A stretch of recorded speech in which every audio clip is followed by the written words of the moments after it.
যত বড় ব্যাখ্যা ঠিক তত বড়ই মিথ্যা। আসলে সত্য সবসময় সহজ হয়, আর সত্য এক বাক্যের হয়। সত্য কথা গোপন করতে মিথ্যা দিয়ে বানাতে হয় নানান গল্প। মিথ্যাকে উপস্থাপন করতে দরকার হয় অনেকগুলো ব্যাখ্যার। সেদিক থেকে সত্য বড়ই সহজ, আর মিথ্যা বড় জটিল এক জিনিস। খেয়াল করে দেখবেন, কেউ যদি আপনাকে কোনো কিছু উপস্থাপন করার জন্য শর্টকাটে ছোট্ট একটা কথা বলে, মেনে নেবেন সেটি সত্য কথা। আর কেউ যদি অনেক গল্প বলে, অনেক কিছু দিয়ে আপনাকে বোঝানোর চেষ্টা করে, তার ভিতরে অবশ্যই ভেজাল রয়েছে। একটিমাত্র সত্য কথা গোপন করতে আশ্রয় নেয় শত শত মিথ্যার গল্প। তবে অদ্ভুত এক জিনিস কি জানেন? আর যাই হোক, সত্যের জয় ঠিকই হয়, আজ নয়তো কাল। একদিন না একদিন আপনি ঠিকই সত্যটা উন্মোচন করতে পারবেন, আর তখন অনেক তাজ্জব হয়ে যাবেন। কেননা সত্য জিনিসটা কখনোই লুকানো সম্ভব নয়। একদিন না একদিন ঠিক সবার সামনে চলে আসবে। হ্যালো এভরিওয়ান, আসসালামু আলাইকুম। কেমন আছে আমার সকল মিষ্টি আপু ভাইয়েরা?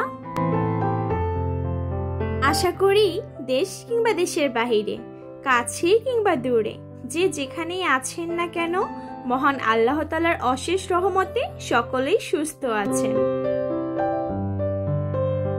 আমরাও আলহামদুলিল্লাহ মহান আল্লাহ তাআলার অশেষ রহমতে আর আপনাদের সকলের দোয়ায় বেশ ভালো আছি। যে এ মারফিস ডায়ের পক্ষ থেকে আমি মারফি সবাইকে ওয়েলকাম করছি আমার নতুন আরো একটি ব্লগে।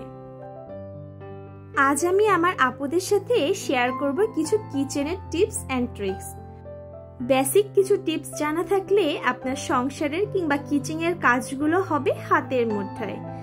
কিচেনের কাজগুলোকে অনায়াসে করতে চাইলে আর কাজগুলোকে একদম সহজলভ্য করতে চাইলে বেসিক কিছু কিচেনের টিপস জানা থাকলে নতুন যারা গৃহিণী আপুরা রয়েছেন, আশা করি আজকের ভিডিওটি আপনাদের কাছে একটু হলেও হেল্পফুল হবে।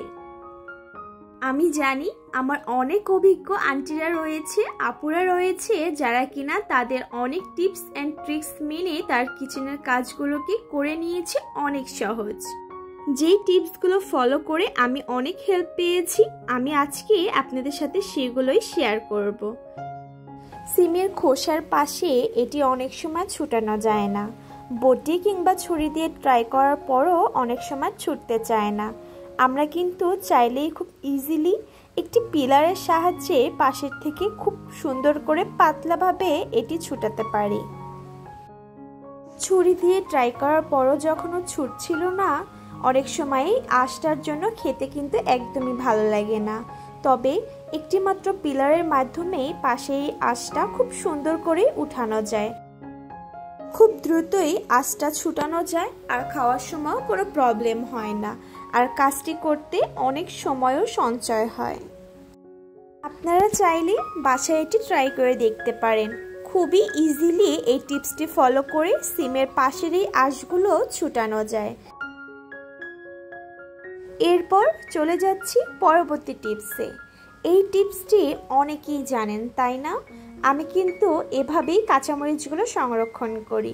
ফ্রিজে ফ্রেশ অ্যান্ড তাজা কাঁচামরিচগুলো অনেকদিন সংরক্ষণের জন্য বোটাগুলো অবশ্যই ক্লিন করে রাখতে হবে।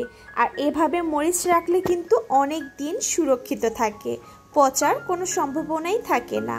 প্রায় 1 থেকে 2 মাসের মতো যদি কাঁচামরিচগুলো ঠিক এভাবেই সুরক্ষিত এবং ফ্রেশ রাখতে চান, তাহলে এই কাঁচামরিচের সাথে একটু চাল অ্যাড করে দিন। এতে প্রায় 1 থেকে 2 মাসের মতোই নর্মাল ফ্রিজে ফ্রেশ এবং সতেজ থাকবে।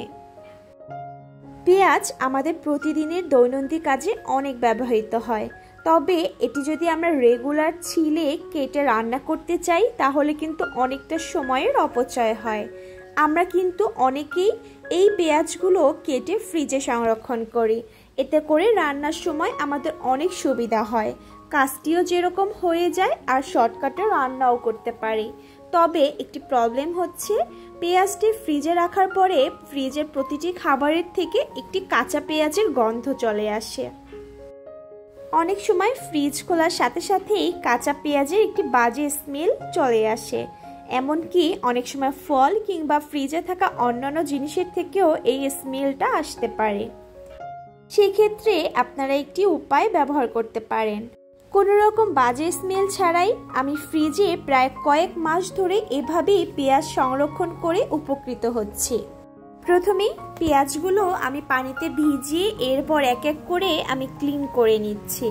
আর এভাবেই যদি আমি অনেকক্ষণ পানিতে ভিজিয়ে রেখে তারপর পেঁয়াজগুলো ছুলে নিই, এতে করে কিন্তু আমার চোখ দিয়ে পানি পড়ারও আর কোনো সম্ভাবনা থাকে না। বেশ অনেকটাক্ষণ যখন পেঁয়াজটা ভিজিয়ে রাখা হয় পানিতে, এতে করে পেঁয়াজের খোসা ছড়ানোটা আরও অনেক ইজি হয়ে যায়। আর এই যে পেঁয়াজের খোসার পানিটা দেখতে পাচ্ছেন, এই পানিটা দিয়ে কিন্তু আমি আপনাদের সাথে আরও একটি টিপস শেয়ার করব। প্রথমেই আমি পানিটা ছেঁকে নিচ্ছি, আর এরপর চলুন আগে আপনাদের সাথে দেখিয়ে নেই আমি পেঁয়াজগুলো কিভাবে সংরক্ষণ করি। দেখতেই পাচ্ছেন পেঁয়াজগুলো আমি ভালো করে ধুয়ে তারপর একটি তোয়ালে দিয়ে ভালো মতো এক্সট্রা পানিগুলো মুছে নিচ্ছি। এরপর একটি বক্সের ভিতরে আমি এভাবেই রেখে দিব। এয়ারটাইট কোনো বক্সের ভিতরে নিচে টিস্যু পেপার দিয়ে রেখে দিলে এটি কিন্তু একদম সুন্দর আর ফ্রেশ থাকে। ফ্রিজ থেকেও কোনো প্রকার বাজে স্মেল আসে না। এই যে দেখতে পাচ্ছেন, এই পেঁয়াজগুলো কিন্তু প্রায় 2 মাস আগে থেকেই আমার নর্মাল ফ্রিজে সংরক্ষণ করা। এমনকি এই পেঁয়াজ একদমই নষ্ট হয় না, বরং এভাবে এরকম শিকড় বের হয়ে যায়, তবে কোনো ধরনের কোনো প্রকার পচনও ধরে না, পাশাপাশি কোনো ধরনের পেঁয়াজের বাজে স্মেলও আসে না। ঠিক এভাবেই 1 থেকে 2 মাসের মতো আমি পেঁয়াজটাকে বক্সে করে রেখে দিই নর্মাল ফ্রিজের সেকশনে। যখনই আমার রান্নার কাজের জন্য পেঁয়াজ প্রয়োজন পড়ে, বক্স থেকে কয়েকটা পেঁয়াজ নিয়ে কুচি করতে তো আর বেশি সময়ের প্রয়োজন হয় না, ঠিক তৎক্ষণাৎই আমি রান্নার কাজে ব্যবহার করতে পারি। পেঁয়াজের খোসা যে পানিটা রেখেছিলাম, সেই পানিটা আমি গাছের গোড়ায় দিয়ে দিচ্ছি। এই পানিটা কিন্তু গাছটিকে অনেক সতেজ আর বৃদ্ধিতে সাহায্য করে। আমাদের সবার বাসাতেই ঠিক এরকম কিছু লেবু থেকে থাকে, যেটি কিনা ফ্রিজে থাকতে থাকতে অনেকটাই শুকিয়ে যায়, ভিতরের রসটাও অনেকটাই চুপসে যায়। লেবুর ভিতরে টাটকা অবস্থায় যে রসটা থেকে থাকে, অনেক দিন পর সেই রসটা কিন্তু আস্তে আস্তে শুকিয়ে যায়। তবে একটি বক্সের ভিতরে পানিতে এই লেবুগুলো চুবিয়ে হালকা একটু ভিনেগার দিয়ে দিলে কিন্তু এভাবে ফ্রিজে রেখে দিবেন, প্রায় 1 মাসের মতো এটি সতেজ থাকবে। লেবুটি একদমই শুকাবে না। আমার কাছে লেফট ওভার 4টি লেবু ছিল, আমি বক্সের ভিতরে পানিতে চুবিয়ে ঠিক এভাবেই এর ভিতরে অল্প একটু ভিনেগার দিয়ে ফ্রিজে রেখে দিচ্ছি। আগের দিনে রান্নার স্বাদের অন্যতম একটি জিনিস ছিল বাটা মশলা। আমরা তো বর্তমানে সকলেই বাটা মশলার স্বাদ প্রায় ভুলতে বসেছি, তবে আমরা কিন্তু সকলেই জানি বাটা মশলার খাবারগুলো হয় অন্যরকম সুস্বাদু। এর স্বাদের সাথে অন্য কিছুর তুলনা হবে না। প্রায় 90% মানুষের বাসায় কিন্তু বাটা মশলা না, বরং গুঁড়া মশলাগুলো অ্যাভেলেবেল থাকে। আজকের রান্নায় যে যে গুঁড়া মশলাগুলো আমি ইউজ করব, সেই পরিমাণে আমি হলুদ, মরিচ, ধনিয়া আর জিরা, পাশাপাশি কিছু লবণ দিয়ে অল্প অল্প করে পানি দিয়ে একটি ঘন মিক্স তৈরি করছি। এটি আপনারা রান্নার কাজে ইউজ করে দেখতে পারেন, প্রায় অনেকটাই বাটা মশলার স্বাদ পাবেন। আমাদের বাসায় চিরুনিগুলো বেশ দ্রুতই ময়লা হয়ে যায়। ভিডিওতে সেরকম বোঝা না গেলেও আমি একটু অ্যাঙ্গেল করে আপনাদের দেখাচ্ছি, চিরুনিগুলো বেশ ভালোই ময়লা হয়েছে। আর এটি অনেকদিন পর পর ব্রাশ দিয়ে ধুতে প্রায় অনেকটাই সময় লেগে যায়। আর চাইলেই কিন্তু খুব সহজেই একদম ইজি একটি উপায়ে চিরুনিগুলো ক্লিন করা যায়। একটি পাত্রে পানির ভিতরে চিরুনিগুলো দিয়ে আমি অল্প কিছু হোয়াইট ভিনেগার দিয়ে দিব। এরপর এটি কিছুক্ষণ রেখে দিব, প্রায় আধা ঘন্টা কিংবা 1 ঘন্টার মতো রেখে দেওয়ার পর দেখবেন অনায়াসেই এই ময়লাটা দূর হয়ে যাচ্ছে। আমি আপনাদের ক্লোজভাবে একটু দেখিয়ে দিচ্ছি। আগে যে ময়লাটা ছিল, সেই আলগা এক্সট্রা ময়লাটা কিন্তু আস্তে আস্তে করে উঠে যাচ্ছে। এত ইজিলি যদি চিরুনিগুলো ক্লিন করা যায় তাহলে কিন্তু প্রায় প্রতি উইকেই আমরা একটু সময় করে একটু হোয়াইট ভিনেগার পানিতে চুবিয়ে রাখলেই অনায়াসে চিরুনিগুলো ক্লিন হয়ে যাবে। ফ্রিজে যে মাছগুলো আমরা সংরক্ষণ করি সেই মাছগুলোর স্বাদ আর তাজা মাছের স্বাদ কিন্তু অনেকটা ডিফারেন্স। অনেক দিন ফ্রিজে মাছ রাখার ফলে মাছ থেকে কেমন জানি একটি বাজে স্মেল আসে। ফ্রিজে সেই গন্ধটা দূর করার জন্য আপনারা কিন্তু চাইলেই পানিতে অল্প পরিমাণের একটু হোয়াইট ভিনেগার দিয়ে বেশ অনেকক্ষণ পানিতে ভিজিয়ে রাখতে পারেন। এতে করে ফ্রিজের সেই বাজে স্মেলটা চলে যাবে, পাশাপাশি মাছটি খেতেও অনেকটা তাজা মাছের স্বাদ পাবেন। যেই প্লেসগুলোতে অয়েল জার রাখা হয় তার পাশেই কেমন যেন একটি তেল তেল ভাব থাকে। এই টেবিলটা আমি প্রায় প্রতিদিনই মুছে থাকি, এরপরও দেখেন অয়েল জার থেকে গায়ে বেয়ে বেয়ে তেল পড়ছে। আমরা যতই ক্লিন করি না কেন দেখবেন এরপরও কেন জানি অয়েল জারের গায়ে বেয়ে বেয়ে কিছুটা তেল লেগেই থাকে। আর এই তেল চিটচিটে ভাব দূর করার জন্য আপনারা একটি টিপস ফলো করতে পারেন। আপনারা বিশ্বাস করতে পারবেন না এই টিপসটি কতটা হেল্পফুল। অবশ্যই সকলের বাসাতেই পুরনো কিছু মোজা থেকে থাকে, আর আপনারা একটি পুরনো মোজা নিয়ে নেবেন। মোজাটা মাঝখান থেকে এভাবে কেটে নেবেন। যেহেতু এই পুরনো মোজাটা আমার ছোট বাচ্চা মেয়েটির, আর সেজন্য সাইজে একটু ছোটই ছিল, তবে আমার কাছে কিন্তু পারফেক্টই মনে হচ্ছে। এরপর আমি অয়েল জারের ভিতরেই মোজাটা পরিয়ে দিচ্ছি। দেখেন কত সুন্দর করে অ্যাডজাস্ট হয়েছে।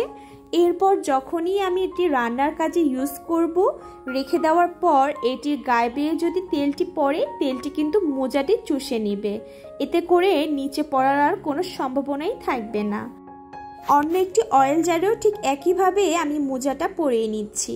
এতে করে অয়েল জারে যে তেলটি বেয়ে বেয়ে পড়ে যায় সেটি কিন্তু মোজাটা অ্যাবজর্ব করে নেবে। এতে করে আপনার যে স্থানে অয়েল জারটি রাখবেন সেই স্থানে আর তেল পড়ার কোনো সম্ভাবনাই থাকবে না। খুব ইজিলি এই টিপসটি আপনারা বাসায় ট্রাই করে দেখতে পারেন, ইনশাল্লাহ অবশ্যই উপকৃত হবেন। আমাদের সকলের বাসায় স্টিলের মাজনি থেকে থাকে, আর আমি এর সাথে নিয়ে নিয়েছি একটি হাতলওয়ালা চিরুনি। যে চিরুনিটি হাতল রয়েছে সেই চিরুনিটি দিয়ে আমি প্রথমে এখানে স্টিলের মাজনির ভিতরে ঢুকিয়ে দিচ্ছি। অনেক সময় এই কোণায় কিন্তু আমরা চাইলেও ক্লিন করতে পারি না। ক্লিন করার মতো কোনো ধরনের ব্রাশ আমাদের বাসায় যদি থেকে নাও থাকে, আপনারা চাইলেই চিরুনির ভিতরে এভাবে স্টিলের মাজনি দিয়ে হালকা একটু ভিম বার নিয়ে এভাবে ক্লিন করে নিতে পারেন। খুব ইজিলি এই প্লেসটা কিন্তু ক্লিন হয়ে যাবে। আশা করি এই টিপসগুলো আপনাদের একটু হলেও হেল্প হবে। আজকের ভিডিওটি এ পর্যন্তই। আল্লাহ হাফিজ।